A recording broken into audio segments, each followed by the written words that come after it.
Le permis de conduire aujourd'hui ne suffit pas à conduire en sécurité. Notre première activité, c'est de former les conducteurs à conduire avec plus de sécurité sur la route.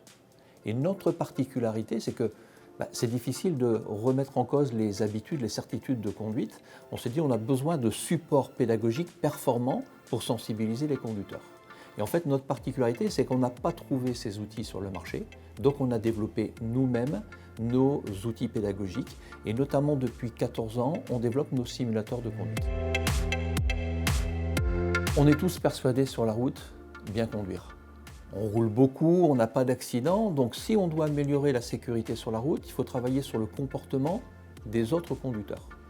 Donc la difficulté, c'est de pouvoir responsabiliser les personnes qu'on a en face de nous dans une salle de formation. Et je trouve que l'outil simulateur est un outil extraordinaire parce que c'est le seul outil qui permet d'aller jusqu'à la situation d'accident.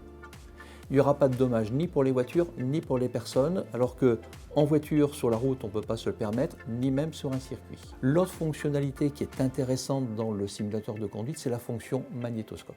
Parce que ça vous permet de vous revoir, de revoir votre parcours, de revoir votre comportement, et ça va nous permettre de vous proposer un certain nombre de mesures de sécurité. Donc ça, c'est ce que va apporter le simulateur de conduite.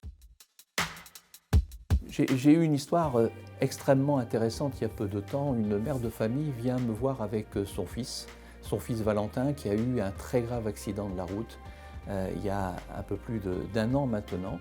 Et sa mère et Valentin disent « Est-ce que je suis en mesure de conduire une voiture ?» Alors, ils avaient fait un test dans une auto-école qui avait été proposé par un centre hospitalier de rééducation. Et dans le test, au feeling, on lui a dit « Non, Valentin, tu ne peux pas reconduire ».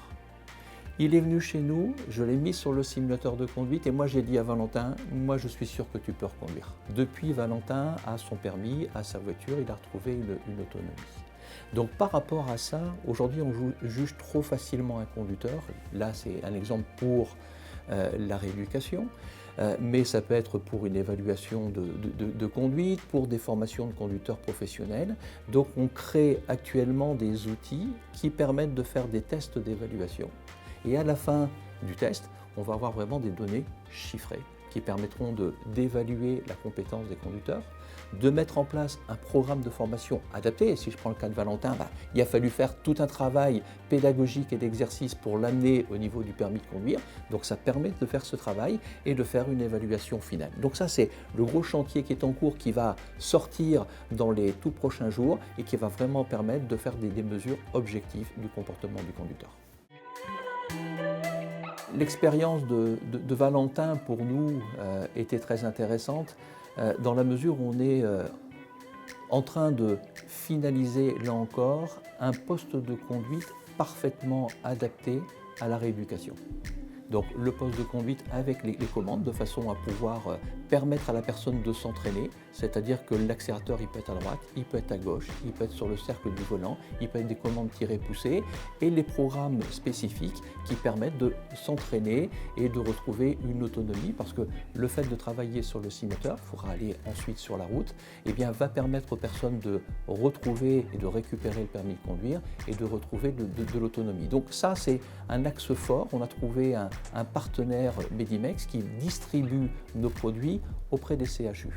Et puis on a des développements importants à l'export, on vend beaucoup de simulateurs à l'export et il y a un certain nombre de pays qui commencent à réfléchir sur rendre obligatoire la formation sur simulateur de conduite.